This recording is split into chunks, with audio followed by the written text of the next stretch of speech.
سلام له خورشید د 11 بجو خبرونو ته ښه راغلاست.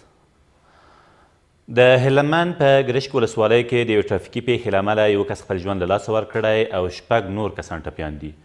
د ګرشک ولسوالۍ د ټرافیک آمر محمد نسیم وایي دغه پیښه نن سهار د یادې ولسوالۍ د لارې په اوږدو کې د یو ټیلري او یو سراچه موټر د ټکر له امله رامنځته شوې ده.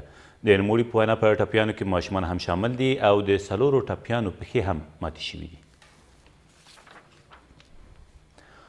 د فراه پر مرکز د طالبانو په برید کې 2 پولیسان ووژل شول. د فراه د امنیه قمندانۍ ویان محب الله محب وایي دغه پیښه تېره شپه نږدې 8:30 بجې هغه مهال رامنځته شوه چې یو شمېر طالبانو د فراه ښار د غلام صدیق خان کلا پر یوې پوستې برید وکړ.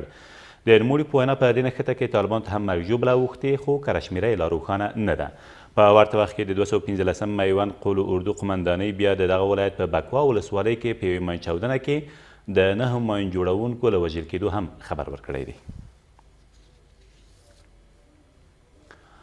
د امریکا د پوځ د مرکزي قمندانۍ مشر وایي امریکا دولت به د نړیوال ستراتیژیک متحد په توګه له افغان دولت سره پاتې شي. جوزف ووټل تېره ورځ له ولسمشر غني سره په کتنه کې همداراز د افغانستان خلکو ته د کندهار د ترهګریزې پیښې په اړه د غمشریکۍ ترڅنګ د ولسي جرګې ټاکنو د بریالي ترسره کېدو مبارکي هم وویله. ولسمشر هم په دې کتنه کې د سولې په اړه وویل افغان حکومت د هر هغه اقدام چې په افغانستان کې د بین الافغاني خبرو د پیل او د باعزت او تلپاتې سولې لامل شي هرکلی کوي. په ورته وخت کې د امریکا د مرکزي قمندانۍ مشر وایي د سیمې هیوادونه او په ځانګړې توګه پاکستان باید د ترهګرۍ پر وړاندې په مبارزه کې عملي ګامونه پورته کړي او په دې برخه کې موږ د افغانانو ملاتړ کوو. جنرال جوزف ووټل تېره ورځ د افغان حکومت د ملي امنیت له سلاکار سره په کتنه کې همداراز په امنیتي او دفاعي بنسټونو کې د اصلاحاتو راوستو په برخه کې د افغان حکومت هڅې وستایلې او د دې بهیر د دوام غوښتنه یې هم وکړه.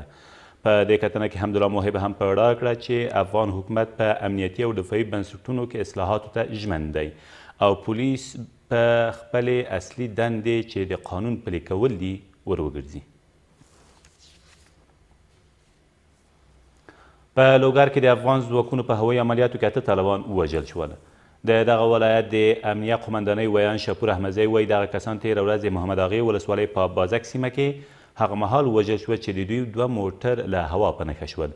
د نوموړي په وینا په دې پیښه کې د یادې ډلې 2 نور غړي هم ټپیان شوي دي. او په لوګر کې د ولسي جرګې یو شمېر نمایندانو د دغه ولایت پر ټاکنو کمیسیون تور پورې کړی چې سپینې او تورې رایې سره ګډې کړي او د مشخصو نمایندانو په ګټه یې کار کړی دی.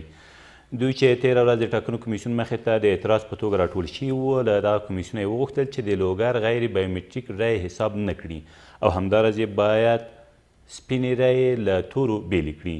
له دې سره سم د لوګر د ټاکنو کمیسیون مشر یادو معترضینو ته ډاډ ورکړ چې دوی هم هڅې کوي څو تورې او سپینې رایې سره بېلې کړي. دا تر دې مهاله وروستي خبرونه، تر بیا مو الله مل.